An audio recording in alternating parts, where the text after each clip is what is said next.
Spunea fratele George, a plecat un sfânt la cele veșnice și ca dovadă sora Jenny este însărcinată și a zis, vom pune numele copilului Abel.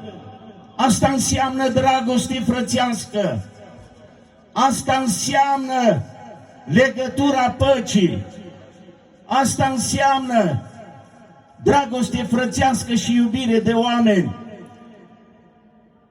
În Ioan, în capitolul 15 cu 12 spune despre dragostea frățească. Aceasta este porunca pe care vă dau astăzi. Să vă iubiți unii pe alții, cum v-am iubit eu. Nu este mai mare dragoste decât cineva să-și dea viața pentru prietenii săi. Voi sunteți prietenii mei. Dacă ascultați ce vă spun eu, zice Domnul, a Lui să fie slava și gloria. Chiar dacă sunt așa de ostenit, chiar dacă sunt obosit, ieri seară, priveg la București, a murit sora noastră, Maria, mama lui Cornel, o soră credincioasă, o soră care a trecut prin Valea Umbrei Morții, a pierdut pe Cornel, a pierdut soțul ei, a pierdut nora, soția lui Cornel, Olimpia, și vă închipuiți că a trecut o femeie eroină, luptătoare, ferice de femeile aducătoare de vești bune. Slăvit să fie Domnul!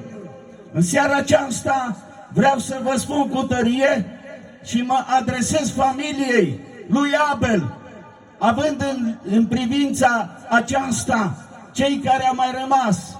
A plecat fratele Mihai Ioriu, am văzut-o pe sora Florica, a plecat și Nelu, a plecat și Abel, a mai rămas Rahela, Daniela, așa cum cunosc eu de la Fântânele, Ceaica.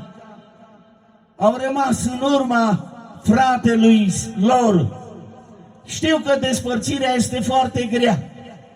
Știu că despărțirea cea mai grea boală.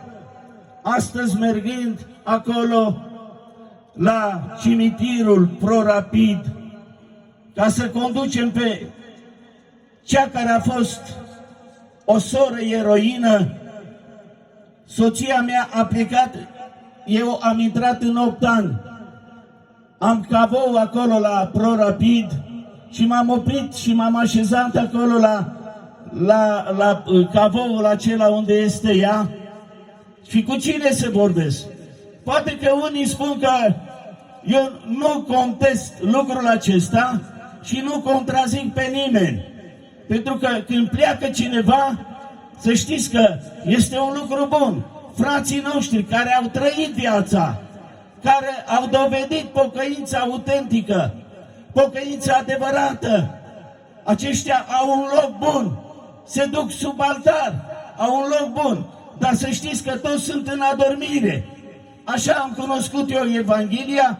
Dacă au alții altă învățătură, Domnul să aibă milă. Dar știți ceva? Că aceștia care au dovedit pocăință sunt într-un loc bun. Și am avut viziunea aceasta ca să văd pe cei care au trăit viața, care au arătat dragostea, chiar din cetatea noastră Fântânele. Și vreau să vă spun că am vorbit cu 2 frați, pionieri ai credinței, și am întrebat, dar ce faceți aici? Ce faci? Cum ești?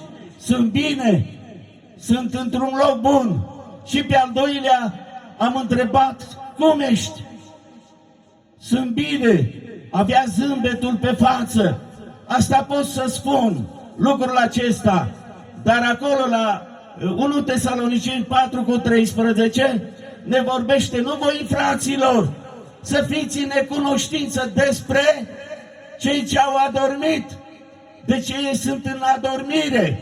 Și ca dovadă avem ultima carte de la Daniel care ne vorbește și spune, du-te, Daniele, în partea ta de moștenire și